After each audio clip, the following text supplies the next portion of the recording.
Universal News TV, votre chaîne d'information la plus crédible. Florence Parly, la ministre de l'Armée française, était récemment à Bamako au Mali. La ministre a rencontré les autorités maliennes pour discuter de la réorganisation de l'opération Barkhane, ainsi que la position de la France concernant les mercenaires russes. Florence Parly ira jusqu'à déclarer que toute présence des mercenaires russes au Mali est une ligne rouge et aura des répercussions graves entre le Mali et la France. Après que le Premier ministre malien, Choguel Maïga, ait accusé la France d'abandon en plein vol, la ministre française des Armées, Florence Parly, a dénoncé l'indécence de ses propos. Une situation qui laisse planer l'ombre d'une tension diplomatique grave entre la France et le Mali. Ou alors, y a-t-il désormais un dialogue de sourds entre la France et le Mali? Suivons maintenant les éclairages sur la situation par nos confrères des différentes chaînes de télévision. Suivons. À la tribune des Nations Unies, les mots de Choguel Maïga sont particulièrement durs. Le Premier ministre malien accuse la France de ne pas l'avoir prévenu du retrait de la force Barkhane. La nouvelle situation née de la fin de Barkhane, plaçant le Mali devant le fait accompli et l'exposant à une espèce d'abandon en plein vol, nous conduit à explorer les voies et moyens pour mieux assurer la sécurité de manière autonome avec d'autres partenaires. D'autres partenaires, en l'occurrence les mercenaires russes du groupe Wagner. Plusieurs sources affirment que les autorités maliennes ont bien pris contact avec la société paramilitaire à la réputation sulfureuse et dont beaucoup suspectent qu'elle agit en fait pour les intérêts de Moscou. La France a fait savoir qu'une telle alliance serait incompatible avec le maintien de ses troupes. Il y a quelques jours encore, la ministre des Armées Florence Parly réaffirmait que la fin de l'opération Barkhane ne signifiait pas un retrait militaire, mais une évolution du dispositif. La France reste déterminée à travailler avec les Maliens pour continuer cette lutte qui nous unit. Nous ne quittons pas le Mali. Entre confrontation et déclarations contraires, le dialogue entre les deux alliés semble de plus en plus compliqué, même si l'éventualité d'une arrivée du groupe Wagner reste peu probable. Je ne pense pas que le Mali souhaite que la France parte au profit de groupes comme Wagner, tout simplement parce qu'un groupe comme Wagner n'a absolument pas les moyens de suppléer à ceux qui sont actuellement mobilisés par la France. Moi, il me semble que le Mali démontre sa capacité, tout petit État en crise soit-il, à mobiliser des ressources diplomatiques extrêmement efficaces. Du côté de Moscou, toujours la même rhétorique. Le Kremlin reconnaît des contacts entre le gouvernement malien et les mercenaires de Wagner, mais refuse d'admettre son implication dans le dossier. 24 heures après l'hommage national rendu au caporal-chef Maxime Blasco, 52e soldat français de la force Barkhane tué au Sahel depuis 2013, c'est une déclaration forte du président français, en marge du dîner de clôture d'Africa 2020, jeudi à Paris. Emmanuel Macron se dit choqué des propos inacceptables tenus par le Premier ministre du Mali à l'ONU. La nouvelle situation née de la fin de Barkhane. Le week-end dernier, Choguel Maïga avait évoqué l'abandon en plein vol de la France avec le retrait progressif annoncé de la force Barkhane du nord du Mali qui plaçait le pays devant le fait accompli, affirmait-il, obligeant les autorités à explorer d'autres voies avec d'autres partenaires pour combler le vide annoncé. La Russie et la milice privée de mercenaires Wagner, pour ne pas les nommer. Un déploiement russe qui serait incompatible avec le maintien des forces françaises, a prévenu pour sa part Paris. Emmanuel Macron revient donc plus précisément sur les déclarations du Premier ministre malien. Une honte, un déshonneur pour ce qui n'est même pas un gouvernement issu de 2 coups d'État à la légitimité démocratiquement nulle, dit-il. Nouvelle illustration, s'il en est, du coup de froid public entre Paris et Bamako depuis l'annonce de la réduction des effectifs français au Sahel qui passeront de plus de 5 000 à 2 500, 3 000 hommes d'ici 2023. Sans la France, le Mali serait aux mains des terroristes, ajoute Emmanuel Macron, qui renvoie la junte à son engagement de tenir des élections en février prochain, comme l'appelle également de ses voeux l'opposition malienne, et ce, quelques jours après l'accueil en héros réservé au Premier ministre à son retour au Mali. Paris est d'autant plus été choqué par les déclarations du Premier ministre malien que quelques instants avant son discours onusien, Sergueï Lavrov, le chef de la diplomatie russe, avait confirmé, en conférence de presse, que les autorités maliennes se sont tournées vers une société militaire privée russe. La France réorganise son dispositif au Sahel. Le Premier ministre malien parle d'un abandon en plein vol de la part de la France. Le président français de déclarations inacceptables et indécentes de la part d'un gouvernement à la légitimité nulle, je cite. Le ton monte entre les deux pays sur fond de rapprochement militaire du Mali avec la Russie. France, Mali, pourquoi tant d'incompréhension? Pour en parler, nous sommes avec Boubacar Aïdara, chercheur associé à l'Institut d'études politiques de Bordeaux en France. Bonsoir. Bienvenue au Journal Afrique. Bonsoir. Alors, c'était au mois de juin. Emmanuel Macron a annoncé non pas la fin, mais la réorganisation de l'opération Barkhane. Pourquoi est-ce que le Premier ministre, Choguel Maïga, a-t-il parlé d'abandon de la France ? Alors, je pense que Emmanuel Macron, lorsqu'il intervenait le 10 juin dernier, a lui-même contribué à créer l'incompréhension. Parce que, je le cite, il a annoncé la fin de l'opération Barkhane en tant qu'opération extérieure. Donc, du point de vue de beaucoup de Maliens, ça a été entendu comme le retrait, la fin de la présence militaire française au Sahel. C'est seulement plus tard que des contours de cette fin de l'opération Barkhane ont été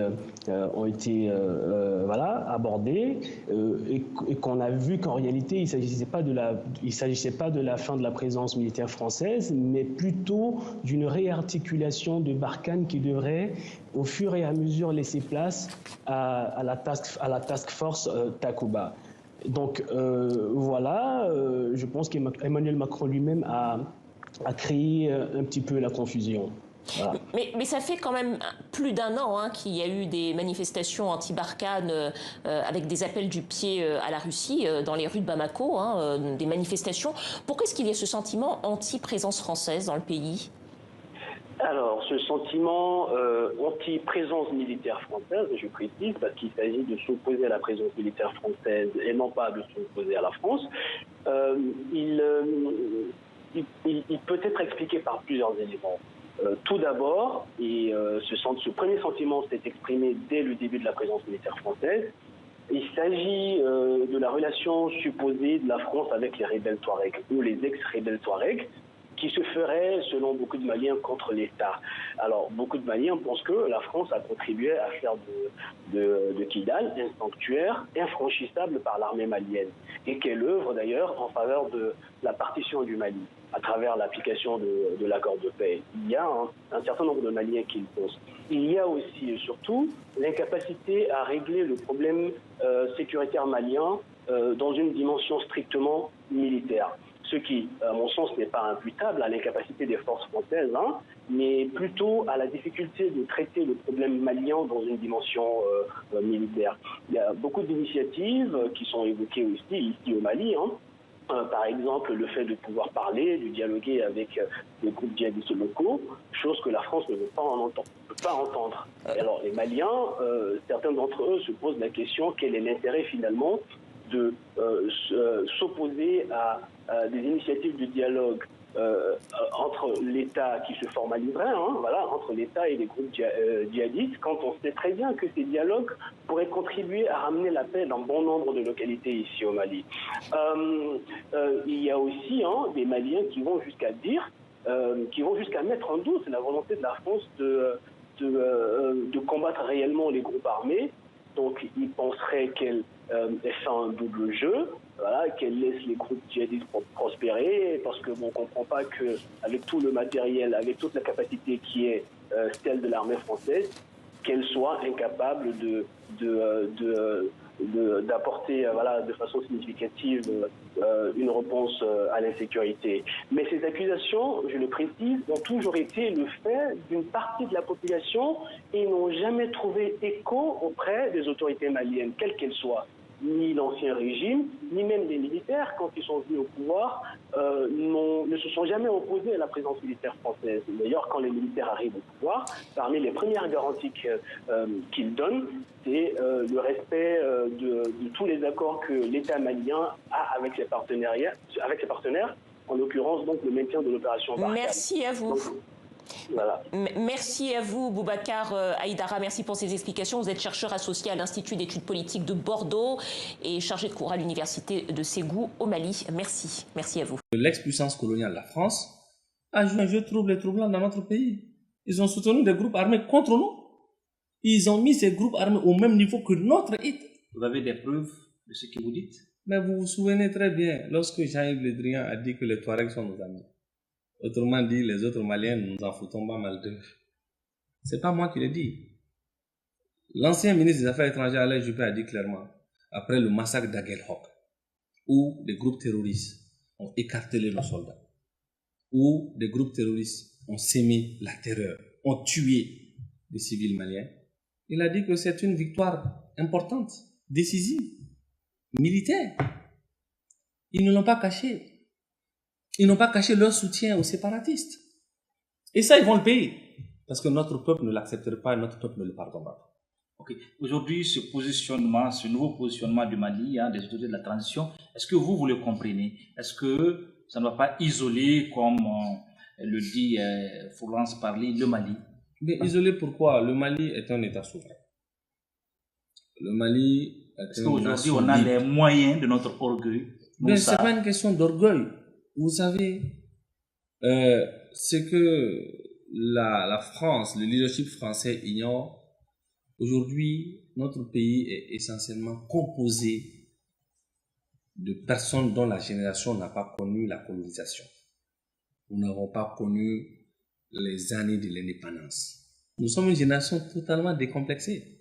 Nous sommes les NTIC, nous sommes Facebook, nous sommes WhatsApp.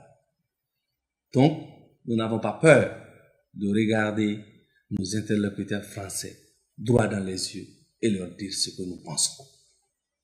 Le temps du paternalisme est terminé. Ce n'est plus le cas. Et militairement, est-ce que le pays est au rendez-vous? Est-ce qu'on peut affronter une puissance au moins la France aujourd'hui? Vous savez, on n'a pas dit de faire la guerre avec la France. On n'a jamais demandé ça. Mais nous sommes clairs. Notre nation, notre pays, c'est nous. C'est pour nous. C'est pas pour la France. Cet État nous appartient. C'est la terre de nos ancêtres. Nous avons invité la France à venir nous aider. Nous sommes allés jusqu'à bâtir, à baptiser des enfants au nom du président français, des enfants de musulmans, on les a baptisés François Hollande ici. Dans notre culture, la plus grande reconnaissance, c'est donner le nom de ton enfant à ton bienfaiteur. Nous avons fait ça pour la France. Parce que nous avons estimé que l'intervention de Serval était salutaire parce qu'elle a permis de stopper l'avancée de cette horde djihadiste vers le sud du Mali. Mais quelques temps après, la France a changé de fusil d'épaule. Elle a alimenté les velléités séparatistes dans notre pays. Donc notre ami du jour est devenu notre ennemi du soir. Elle n'a pas hésité à composer avec ceux qui sont séparatistes le jour mais djihadistes la nuit. Contre notre nation, contre notre peuple, contre nos communautés. Et ça, nous ne l'accepterons pas. Donc, ceux qui estiment que nous sommes dans les rapports de force aujourd'hui nous est défavorable. Mais ils ne connaissent pas l'histoire du monde. Ils ignorent totalement l'histoire du monde. Le Mali regrette que le principe de consultation et de concertation, qui doit être la règle entre partenaires privilégiés, n'ait pas été observé en amont de la décision du gouvernement français de mettre un terme à l'opération Barkhane. Ici, Christine Muriel, pour Universal News TV. Merci de suivre Universal News TV sur YouTube. Nous vous rassurons que les informations que nous diffusons au quotidien sont suffisamment crédibles. Alors, n'hésitez pas à liker la vidéo si elle vous plaît, et si vous êtes nouveau sur la chaîne. N'oubliez pas de vous abonner et d'activer la cloche de notification pour ne pas rater nos prochaines vidéos.